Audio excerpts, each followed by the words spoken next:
The year is 1996 and a team of agents arrives at a hospital to gather several orphan babies, putting a special tag on each of them before being sent to a special program where they will become the perfect soldiers. They are specifically chosen and go through an extremely difficult training program during which they are taught that weakness isn't an option and that they must be perfect at all times, always obeying orders and showing no emotion. They make the kids watch animals fight and kill each other, so they become numb to violence. They are also under supervision at all times and they can't leave their rooms. When the kids turn 8, the training of their minds and advanced skills begins. They have to be in classrooms every day and work on all kinds of puzzles and strategy problems. When they turn 12, the training becomes brutal. The kids have to run many miles each day and keep their bodies in perfect condition. One day they are running in a field and one boy falls behind because of exhaustion. A truck comes for the boy and kills him without mercy because the program has no place for weakness. The other boys aren't allowed to react either, they just have to keep running. Once the kids grow into teenagers, they are trained with guns and taught to kill every target in sight, not allowing them to ever show mercy during missions. By the time they turn 17, these boys are fully formed weapons and ready for combat,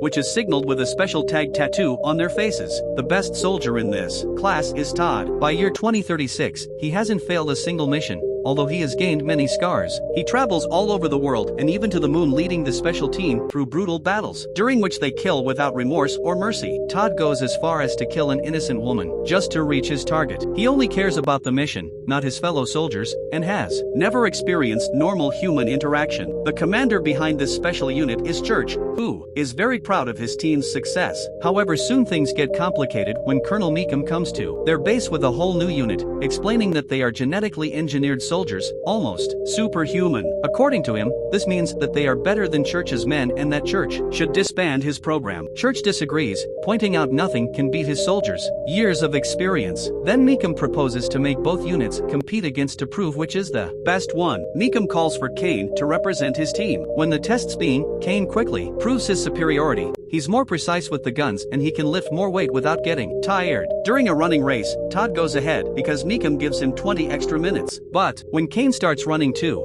he still manages to surpass Todd even if he started much later. Church still refuses to accept this and says new soldiers lack fighting spirit, so he adds another test. Todd and Kane begin climbing some steel chains, and once again, Kane proves to be faster even if he starts later. Next, Church wants to prove that battle experience matters, so he asks for a fight on the chains. Meekum is smug and says that for it to be fair, 3 people should go against Kane. 2 more soldiers quickly join Todd on the chains, but this doesn't make a difference. Kane's just too strong, and after exchanging a few hits, he quickly kills both soldiers, throwing their bodies to the ground. Todd manages to stay a bit longer and jumps on Kane, injuring his face too. The point, Kane loses an eye. Kane still can fight though and throws Todd on the piles of bodies on the ground. Meekum won, but he is still furious and yells at Kane because such an injury means he isn't perfect anymore. Thinking Todd is really dead, Church accepts the new unit, and while the older veterans aren't killed, they won't be on active duty anymore. Meekum orders to throw the bodies out as garbage, and a giant ship carries all the waste to a planet called Arcadia, which is a planet covered in trash. During the trip, Todd wakes up,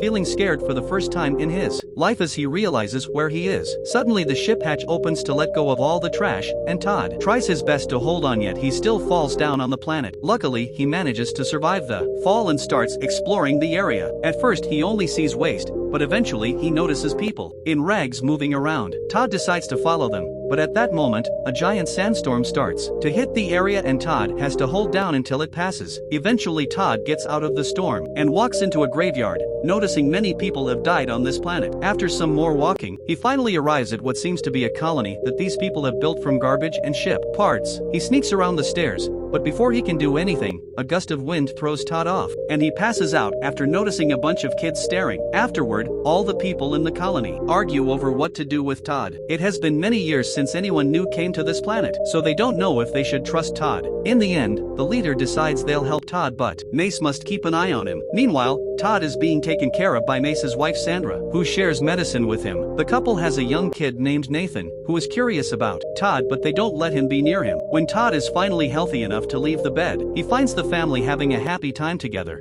and he doesn't know how to feel. Mace shows him he made a crutch for him, and Todd decides to behave for now. In the evening, the family brings Todd to the communal mess hall, and everyone feels wary of Todd because he eats a lot and doesn't speak, not to mention his soldier tattoos. When someone asks him what his deal is, Todd explains he was replaced by a better soldier, and people begin feeling more sympathetic toward him. From then on, Todd spends his time with Sandra, learning to do basic everyday chores. Sandra uses this time to teach him about the colony. This little town wasn't always here, the people were on their own, ship traveling until the ship broke down and they crash landed here. It happened 3 years ago and help never came, but Sandra doesn't mind because nobody bothers them here and they live in peace. Meanwhile, Meekum reveals he has been watching the Arcadia system and wants to set up monitoring stations there. He also wants to send out his new soldiers to patrol. If there are any refugees or minors, they will be officially classifiable as hostiles, which Church doesn't approve of. Back in Arcadia, Sandra is taking care of the gardening and shocks Todd by teaching him how to plant a sprout. Suddenly a snake comes closer and Sandra immediately kills it, explaining they can be dangerous. One bit Nathan once and he was sick for a long time. He is better now, but he can't talk because of it. Sometime later, Todd goes out with the men to salvage things from the trash. Because of the weather, they all keep chains connected to their belts not to get lost. Unfortunately, a really strong sandstorm hits the area then, and a man gets trapped in the wind. The guys start pulling at the chain before their friend is blown away into an old machine, but they aren't strong enough to defeat the wind. At that moment, Todd joins in and begins pulling at the chain, his strength alone enough to save the man from the storm. During the struggle, someone drops a weapon and Todd picks it up, but the men immediately ask for it back while thanking him for his help. A ship flies above them and Todd gets curious, but it is explained that the dumper ships just drop garbage and leave without making contact. Days pass and Todd gets used to life in the colony, working with the men salvaging the trash and with Sandra on the chores. One evening, Todd's so distracted by watching Sandra that he accidentally cuts his finger and he doesn't even notice the pain until Sandra takes care of the wound. She wonders what soldier life is like, and Todd explains he's always under discipline, which makes her hug him for comfort. When Christmas time comes, the colony throws a huge party. Todd's doing well until some crackers go off and Todd mistakes them for gunshots. This triggers his PTSD and he begins having flashbacks of all the horrible training he went through. Fearing what he may do, Todd goes to hide on the roof and watches the party from afar. The next day, Todd tries to keep down his violent training by punching a bag. However, this continues to bring back lots of brutal memories filled with death and destruction, including the time he had to kill a child. At that moment, a man comes closer to give Todd a gift, but Todd is still caught in his memories and can only see an enemy, so he pushes the man down by the throat. He almost kills him by throwing him inside a machine, but luckily he snaps out of it just in time and realizes lots of people are watching. Now everyone's getting wary of him again, especially when he keeps punching the bag until his hands bleed. This brings up another memory of him being in the classroom and beating up a fellow kid as his teacher reminded him he mustn't have mercy. Sometime later, Todd wakes up to find Nathan nearby, showing him that he solved a puzzle. At that moment a snake shows up and Todd tries to teach Nathan how to kill it, but Nathan is too afraid and freezes. Todd immediately jumps in and catches the snake, but he doesn't kill it. Instead, he asks Nathan to try again. Suddenly Sandra and Mace arrive and kill the snake while they scold Todd for putting Nathan in danger. By this point, the colony has had enough. They tell Todd he'll never fit in and that he's becoming too dangerous, so they kick him out. Todd gathers his things and walks away, shocking himself when he cries for the first time ever. Soon after that,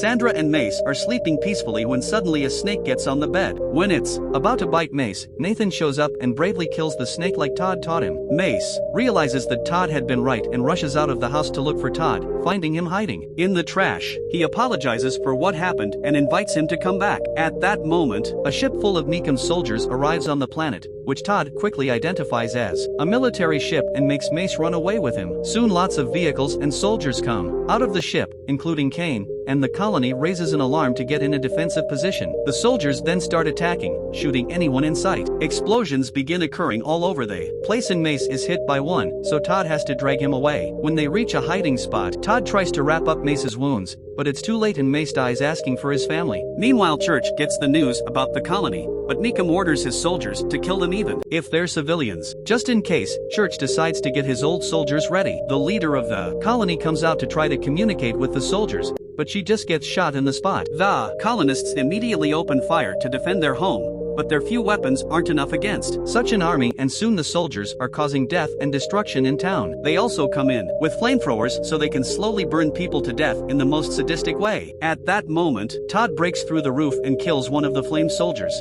Then he gathers weapons from the fallen bodies and goes looking for the other flame soldier, who is currently chasing after Sandra and the kids. Luckily, Todd gets there just in time and kills the guy with a rocket launcher. When yet another soldier begins shooting through the wall, Todd makes everyone duck before opening the door and shooting one more rocket to kill this man too. Afterward, Todd grabs the soldier's communicator and sends a growl to see what happens. Meekum wonders what to do next, and Church advises him to retreat his men, to which Meekum agrees. Once the soldiers are gone, the colonists use their time to heal the wounded, and Sandra's devastated when Todd confirms Mace is dead. Todd grabs as many weapons as he can find and paints his face, ready for revenge. Todd sneaks around to approach the landing area in secret and shoots one of the vehicles to cause confusion. The soldiers come out to look for him, and Todd secretly attacks from the dark. One guy gets pushed off the roof and another one gets a snake thrown at him. Then Todd hides in the water to stab a soldier and surprises another two with bullets. When more soldiers come in as backup, Todd begins shooting them all, without caring about them shooting back. It turns out he's set up a puppet and he's controlling the weapon with strings from afar. He's also set up some explosives that he activates to kill many men at the same time. At that moment, a sandstorm arrives, so Todd ties himself to some old machinery while the wind takes away the last standing men. The last soldiers left are in vehicles, so Todd jumps from above to land on the roof and begins shooting any men he can see. Then, he throws some explosives through the door to kill the drivers. However, Kane is still in his truck and attacking the colony again, causing even more damage. To get closer without suspicion, Todd steals a truck and comes after Kane by crashing against his vehicle. Kane jumps out of his car and immediately takes some medicine from his bag for his wounds. Todd goes looking for Sandra and the kids to rescue them, but Kane shows up for round 2. A new encounter between the men ensues, with them exchanging lots of blows and using any part of the colony for extra damage, like a falling sign and the window of a crashed helicopter. It seems Kane has the upper hand, and when Todd glances at a weapon on the ground, Kane goes for it first. This was a trick, and Todd uses the distraction to finally seriously hurt Kane with a helicopter blade. Then he punches him to the ground and grabs his neck to finally kill him. Moments later, Church's old army finds Todd and the survivors and doesn't attack because they still respect their old general. Meanwhile, Meekum realizes he's lost all his men and orders Church to take off without the older guys. When Church protests, Meekum immediately kills him. At that moment, the older unit enters the ship and captures Meekum to take him to Todd, who is so scary that makes Meekum wet his pants as he begs. Afterward, Meekum and his counselors are thrown out of the ship and left on Arcadia, where a bomb goes off and kills them all. The ship takes off safely, and it's revealed that the surviving colonists came aboard too, and now they're traveling to a better place to live at. Nathan asks Todd to pick him up, and Todd finally experiences what real affection is like.